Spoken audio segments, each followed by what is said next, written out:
Hello दोस्तों, मैं सतीश अपने चैनल चैलेंज चौधरी में चैलेंज करता हूं। आज हम जो पढ़ाएंगे वो पूरा आपको समझ में आएगा। आज हम बताएंगे प्रकाश के बारे में। प्रकाश को इतने अच्छे ढंग से हम बताएंगे कि आपको पूरा अच्छे से समझ में आएगा। और इसको आप स्क्रीनशॉट लेकर के रख लीजिएगा और अपना नोट्स बना लीजिएगा। चलिए देखते हैं प्रकाश। प्रकाश ऊर्जा का वह रूप है जिसकी सहायता से हमें वस्तुएं दिखाई देती हैं। जब प्रकाश किसी वस्तु पर आपतित होता है तो वह परावर्तित होकर हमारे आंखों तक पहुंचता है, जिसके कारण हमें वस्तुएं दिखाई देती हैं। हमें वस्तुएं कैसे दिखाई देती हैं? जब प्रकाश किसी वस्तु पर पड़ता है और पड़ने के बाद परावर्तित होकर के हमारे आंखों तक पहुंचता है तो हमें वस्तुएं दिखाई देती हैं। अब प्रकाश के स्रोत क्या होता है? जहाँ से प्रकाश हमको मिलता है उसे हम प्रकाश के स्रोत कहते हैं। जहाँ से प्रकाश प्राप्त होता है उसे हम प्रकाश के स्रोत कहते हैं। जैसे सूर्य, तारे, मोमबत्ती, विद्युत बल्ब, ये सभी क्या है? प्रकाश के स्रोत हैं। अब प्रकाश के स्रोत दो प्रकार के होते हैं, जैसे कि मानव निर्मित होता है और एक होता है प्राकृतिक। मानव निर्मित क्या होता है? जो मनुष्य द्वारा बनाया जाता है उसे हम मानव निर्मित कहते हैं। जो प्राकृतिक द्वारा प्राप्त है उसे हम प्राकृतिक कहते हैं। मानव निर्मित में कौन सा आएगा? जैसे मोमबत्ती हुआ। मोमबत्ती किसने बनाया है? मानव ने बनाया है।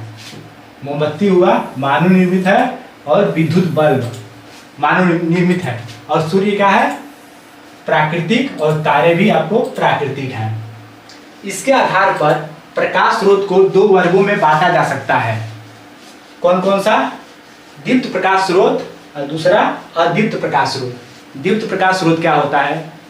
जो वे प्रकाश स्रोत जो स्वयं प्रकाश उत्पन्न करते हैं उसे हम दीप्त प्रकाश स्रोत कहते हैं। जैसे सूर्य हो गया, तारे हो गए, विद्युत बल्ब हो गया, ये क्या है? दीप्त प्रकाश स्रोत है। अदीप्त प्रकाश स्रोत चलिए देखते हैं। वे प्रकाश स्रोत, इसका उल्टा, वे प्रकाश स्रोत जो स्वयं प्रकाश उत्पन्न नहीं करते हैं उसे हम अदीप्त प्रकाश स्रोत कहते हैं। जैसे कांच, चंद्रमा, ये क्या है? अदीप्त प्रकाश स्रोत हैं। अब बहुत लोग सोचते हैं कि चंद्रमा कैसे अदीप्त हो गया? ये तो प्रकाश उत्पन्न करता है। नहीं, ये प्रकाश उत्पन्न नहीं करता है। ये सूर्य जब इस पर क्या होता है कि सूर्य का प्रकाश जब चंद्रमा पर पड़ता है तो परावर्तित होकर के हमें दिखाई देता है, इसलिए वो लगता है कि चंद्रमा का स्वयं का प्रकाश है। सूर्य का प्रकाश उस पर पड़ता है तब वो चमकता है। और कांच भी आपको क्या होता है? जब उस पर प्रकाश पड़ेगा तो क्या होगा कि वो चमकेगा। आप देखेंगे प्रकाश के गुण बोले तो प्रकाश के गुण बोले चाहे प्रकाश की विशेषता। चलिए प्रकाश की विशेषता देखते हैं। प्रकाश स्वयं अदृश्य है। प्रकाश हमें दिखाई नहीं देता है, परंतु इसकी सहायता से हमें वस्तुएं दिखाई देती हैं। ये पहला हो गया। पहला इसका गुण क्या है? प्रकाश अदृश्य है, इसकी सहायता से हमें केवल वस्तुएं दिखाई देती हैं। दूसरा क्या हो गया?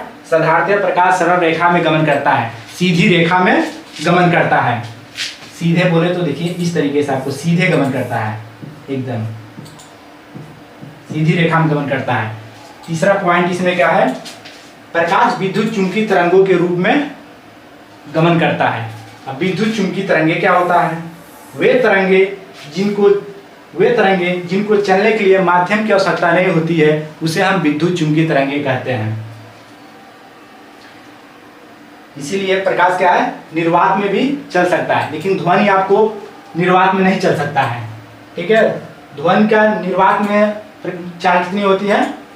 0 होती है। लेकिन प्रकाश का कितना होता है निर्वात में चाल? 3 × 10⁸ मीटर प्रति सेकेंड। कुछ और पॉइंट देख लेते हैं इसमें। यहाँ पे आ जाइए।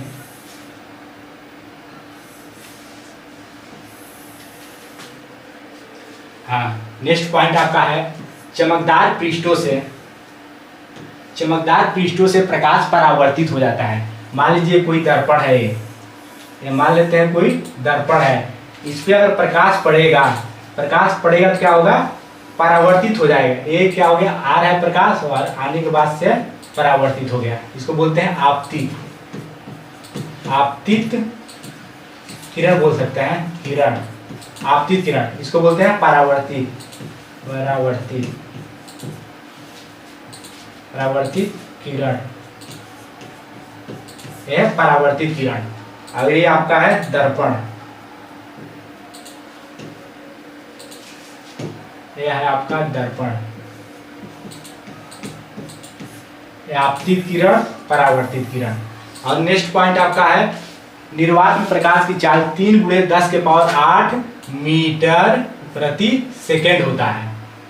नेक्स्ट पॉइंट आपका क्या है, दृश्य प्रकाश का तरंग दैर्ध्य, दृश्य प्रकाश का तरंग दैर्ध्य 4000 एंगस्ट्रॉन से 8000 एंगस्ट्रॉन तक होता है। इतना पॉइंट इंपॉर्टेंट था इसके बारे में, बस इतना ही आज के लिए।